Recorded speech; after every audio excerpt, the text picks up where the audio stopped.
Supreme court में एक petition file की गई कि जिसमें ये बताया गया कि जो एमपी एमएलए है ना, ये क्या करते हैं कि 2-3 जगह से चुनाव लड़ लेते हैं, इलेक्शन फाइट करते हैं। और कभी कभी क्या होता है, वो दो दो दो सीट से 2-3 सीट से जीत जाते हैं, या फिर क्या होता है किसी ना किसी एक सीट से वो जीत जाते हैं, बाकी जगह हार जाते हैं। हारने के केस में कोई प्रॉब्लम नहीं है। जब वो जीत जाते हैं, सपोज कीजिए वो 2 सीट पे जीते हैं, 2 सीट पे जीतने के बाद क्या होता है, वो एक सीट को क्विट करना होता है, बिकॉज वो एक ही सीट पे रह के एमपी का काम कर सकता है एज पर लॉ। तो फिर जो सीट खाली हुआ, 1 सीट जो वैकेट हुआ, तो वहाँ पे क्या हुआ, उस जगह क्या प्रॉब्लम होगी। एक तो पहले वहाँ पे फिर से इलेक्शन करवाना होगा, बाय इलेक्शन फिर से होगा। यदि बाय इलेक्शन वहाँ फिर से होता है तो मतलब फिर से रुपया मनी खर्च होगा, पूरी मैसेनरी, स्टेट मैसेनरी, पूरी फोर्स, वहाँ पे पुलिस फोर्स हमें तैनात करनी होगी। सेकेंड क्या होता है, इसमें टाइम लग रहा है, फंक्शनिंग जो है फंक्शनिंग प्रभावित हो रहा है। और चौथा, जो पीपल की जो ट्रस्ट है ऑन डेमोक्रेसी कमज़ोर होता है, बिकॉज आप डेली का अपना काम छोड़ के वोट देने नहीं जा सकते। इन सब बात पे एक पिटीशन फाइल किया गया कि ये जो 2 सीट से करते हैं इसे हटाइए, ये गलत है। तो देखिए सुप्रीम कोर्ट ने क्या कहा। सुप्रीम कोर्ट ने कहा देखिए बात आप तो सही कर रहे हैं, लेकिन ये मेरे अधिकार क्षेत्र से थोड़ा बाहर है। कैसे बाहर है, तो हमारे कॉन्स्टिट्यूशन में एक आर्टिकल दिया हुआ है, आर्टिकल 101। तो उस आर्टिकल में क्या कहता है ना कि देश में कानून बनाना एज पर रिलेटिंग टू जो है इलेक्शन के लिए, ये पार्लियामेंट के हाथों में।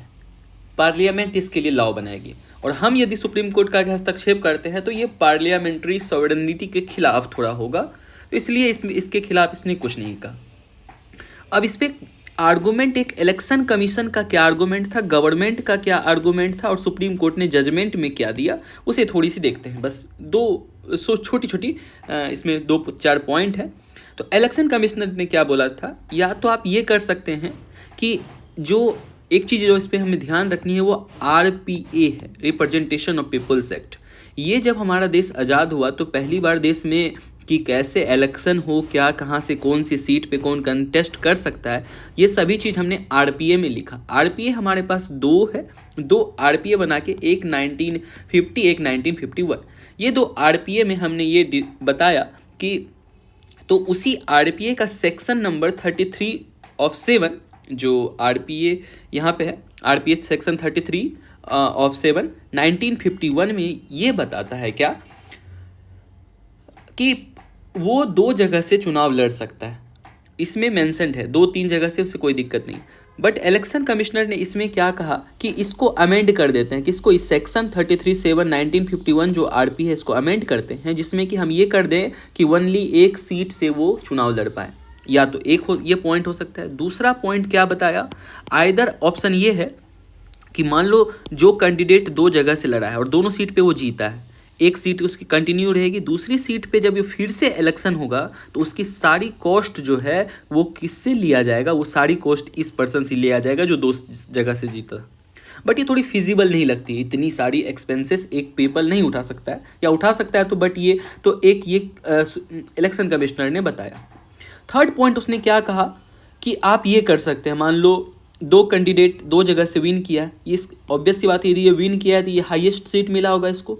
सपोज कीजिए कि ये वाली सीट ये रखना चाहता है, तो कोई बात नहीं, जो सीट वो छोड़ा है तो उस जगह उस कॉन्स्टिट्यूएंसी में सेकेंड नंबर पे भी कोई पर्सन होगा जो जिसको इससे कम वोट आया होगा, तो छोड़ा हुआ सीट पे जो उसके बाद वाला जो लिस्ट वोट है, आप उसे क्या कीजिए, उसे विनिंग कैंडिडेट घोषित कर दीजिए। ये 3 रिकमेंडेशन इलेक्शन कमिश्नर ने सजेस्ट किया था। सुप्रीम कोर्ट के जजमेंट में क्या कहा, सुप्रीम कोर्ट ने कहा हम इसको छोड़ देते हैं wisdom of parliament, parliament decide करेगी उसे क्या करना नहीं करना है। Court didn't find any arbitrariness, उसने ऐसा कुछ नहीं पाया कि ये आर्बिट्रेरीनेस है, कॉन्स्टिट्यूशन के खिलाफ है, ऐसा कुछ नहीं। गवर्नमेंट के क्या व्यू थी, 2018 में मोदी सरकार ने, गवर्नमेंट ने ये बताया क्या, गवर्नमेंट ऑफ इंडिया ने ऑब्जेक्टेड द पेटिशन, इस पेटिशन के खिलाफ में बोला ये पेटिशन पहले फालतू पेटिशन है, गलत पेटिशन। क्यों फालतू बोला, क्या, देखिए law can not curtail the right of candidate to contest election. आप किसी कंटेस्टेंट इलेक्शन से आप ये नहीं उसकी राइट छीन सकते हैं कि वो चुनाव नहीं लड़ सकता है। तो गवर्नमेंट उसके बाद फर्दर कहा कि सुप्रीम कोर्ट कैन नॉट इस पे कुछ कर सकता है, बिकॉज क्या है, ये पावर जो है ये लेजिस्लेटिव अमेंड करेगा, सुप्रीम कोर्ट के अंदर में ये आता ही नहीं है। और ये क्यों? क्योंकि सपोर्टेड बाय सेक्शन 33 ऑफ 7। तो क्या है सेक्शन 33 ऑफ 7? तो मैंने जैसे कि अभी हमने डिस्कस किया कि आरपीए 2 है, एक आरपीए 1950 उसके बाद 1951 और डीलिमिटेशन कमीशन, ये 3 ऐसी लॉ हैं जिससे कि हमारे देश में इलेक्शन रेगुलेट होता है। देखिए सेक्शन 33 क्या कहता है, ये अलाउ करता है कि एक पीपल जो है वो जो है क्या सेम ऑफ टाइम में 2-3 जगह से चुनाव वो लड़ सकता है। फिर एक बार 1996 में अमेंड किया तो उसमें बताया क्या कि एक पीपल ओनली जो है 2 ही सीट पे, पहले ये लिमिट नहीं थी, 2, 3, 4, 5, 10 कितना भी हो सकता था, अब ये लिमिट कर दिया ओनली 2 सीट से ही आप लड़ सकते हैं। तो अभी वही पेटिशन था कि नहीं, इसको 2 से भी हटा के 1 कर दीजिए। फिर कहता है क्या, जब कैंडिडेट 2 सीट पे जीतता है, एक वैकेट होता है, तो वहाँ पे क्या होता है, बाय इलेक्शन कंडक्ट किया जाएगा। ये सभी रूल हमने इसमें सेक्शन 33 ऑफ 7 में लिखा हुआ है। कॉन्स्टिट्यूशनल वैलिडिटी क्या कहता है 33(7) का, तो इसको जो है एक बार चैलेंज किया गया था 33(7) को, यही इसी प्रोविज़न को, कहाँ पे, तो इलाहाबाद हाई कोर्ट में in Raja John bunch versus union of India 2014 में। तो कोर्ट ने कहा क्या कि एक आर्टिकल 101 है, हमारे पास आर्टिकल 101 है कॉन्स्टिट्यूशन, जो कि डजेंट कंटेन एनी प्रोहिबिशन और restriction on a person contesting an election और filing nomination from more than one constituency. तो इससे कोई जो है ना ये कॉन्स्टिट्यूशन की वायलेशन नहीं होती यदि ये पीपल 2 जगह से इलेक्शन कंटेस्ट करता है। ये इलाहाबाद हाई कोर्ट का जो है क्या ये जजमेंट था। आर्टिकल 101 देखते ये क्या कहता है, कहता है no person shall be member of both house of parliament, provision shall be, मतलब एक पीपल एक टाइम पे बोथ हाउस का मेंबर नहीं हो सकता है। Provision shall be made by Parliament by law for the vacation by a person who is chosen a member of both houses seat in one house or other house। तो वो person जो choose किया जाएगा तो one house से another house में भेज दिया जाएगा, बट दोनों का मेंबर वो नहीं रहेगा।